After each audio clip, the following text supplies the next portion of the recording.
All right. Hey, everybody. Good to be here. I hope you're doing well. If you are watching live, let me know. Let me know where you're tuning in from. Just say something in the chat, introduce yourself, tell us what you do. If you're watching the replay, just let me know that as well. You can just say hashtag replay. But today we're talking about a challenge that almost every professional, every entrepreneur, every leader faces. And that is, how do you protect your focus when it feels like everyone else needs something from you all day long? Any mothers working from home? Yeah, you're constantly interrupted. If you've ever sat down to do important work and then immediately been interrupted by emails, messages, phone calls, coworkers, clients, or family members, you're in the right place because that's what we're talking about today. Today, I'm going to show you some practical ways to create calm, focused momentum, even when life feels demanding. And one of the biggest mistakes people make is underestimating the cost of interruptions. We think we're only losing a minute or two, but in reality, every interruption forces our brain to switch gears. And I've talked about this before, but by the end of the day, we feel exhausted, even though we were busy all day long. Do you know what I mean? The problem isn't always the amount of work. A lot of times it's the constant switching between work. I don't know where my there I am. Um, so every interruption has a cost. And a lot of my clients, they're incredibly intelligent, highly capable. Their struggle isn't a lack of knowledge. It's that their attention is being pulled in 10 different directions. And maybe you can relate to that. When your brain is constantly responding instead of creating, instead of planning and executing, focus becomes difficult no matter how motivated you are. Um, and so it's not about a lack of knowledge or a lack of ability. So think of your attention as a bank account. You do not have unlimited funds in your bank account. Um, every interruption makes a withdrawal. And if you never replenish that account, you eventually feel drained. So if you keep spending and don't put any money back in the bank account, you're going to go broke. It's the same way with your attention. Protecting your focus is not selfish. It's one of the most productive things that you can do. And it means uncomfortable boundaries sometimes, but it's worth it in the long run. So we've been conditioned to believe that every email, every text, every notification deserves an immediate response. Most of the time, that simply isn't true. And many situations feel urgent, but they're not actually urgent. Listen, it's about learning to pause. Learning to pause can dramatically improve your productivity. Now, I have ADHD. It's difficult for me sometimes to think about pausing because my brain is just wired to be impulsive and to immediately knee-jerk react when there's an interruption. I get distracted very easily. But learning to pause will improve your productivity. Not everything needs an instant answer. And before you can fix a problem, you have to identify what's causing the problem. So look at where your biggest focus leaks are. Ask yourself, where am I losing attention most often? Is it email? Is it text messages, team members, social media, family interruptions? First of all, figure that out. Awareness is the first step towards improvement. And then create healthy boundaries. Healthy boundaries create better work. Boundaries are not walls. Boundaries are guidelines that help people know how and when to interact with you. Now, if you don't have boundaries now, this is going to be a process. It's not going to happen overnight.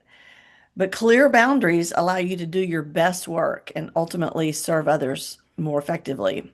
This is one of the things that I help people with in my coaching program.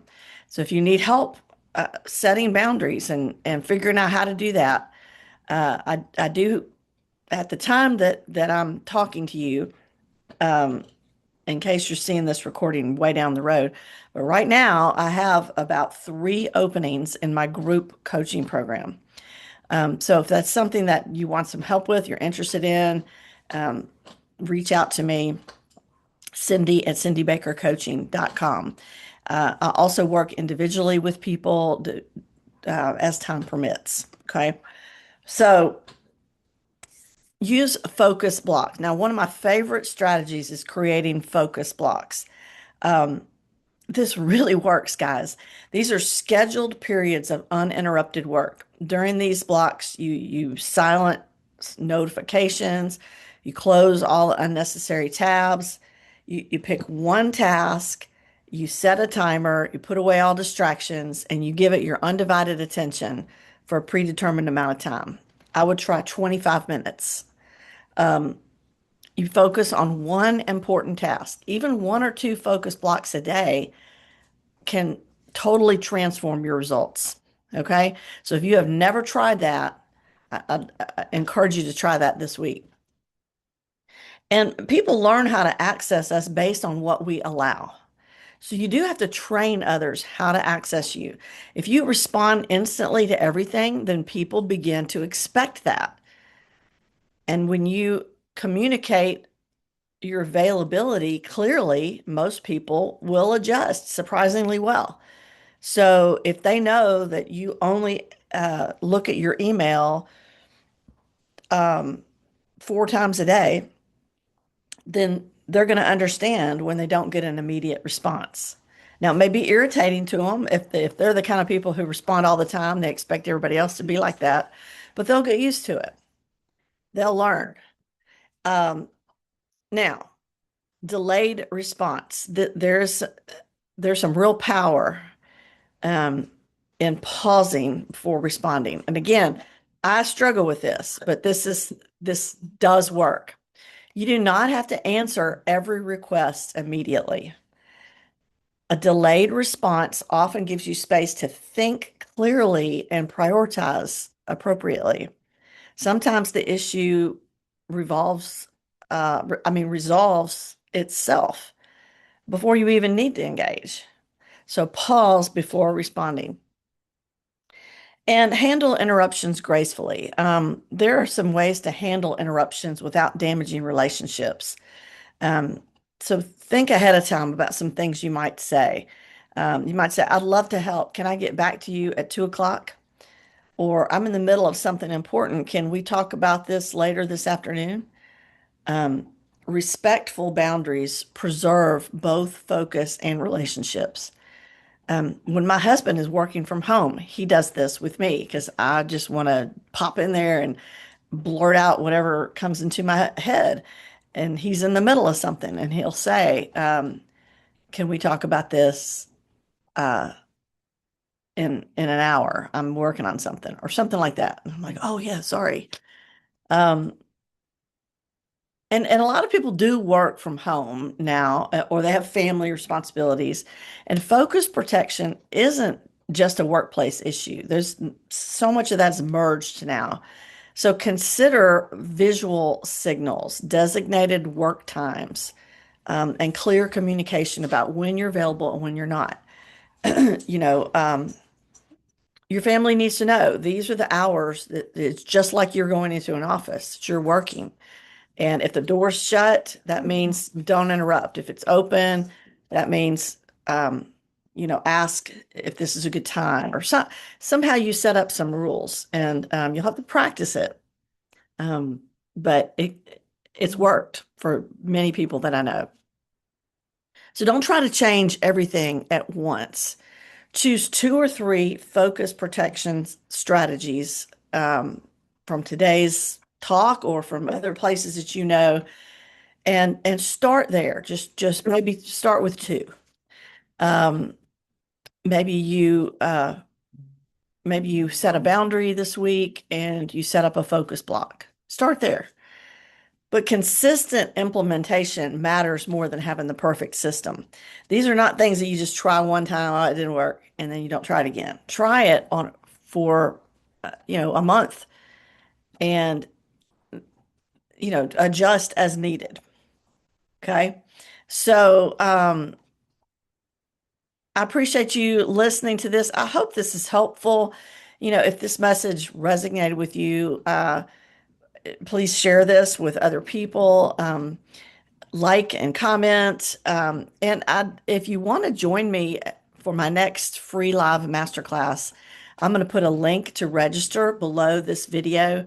It's absolutely free. Love for you to come and join us.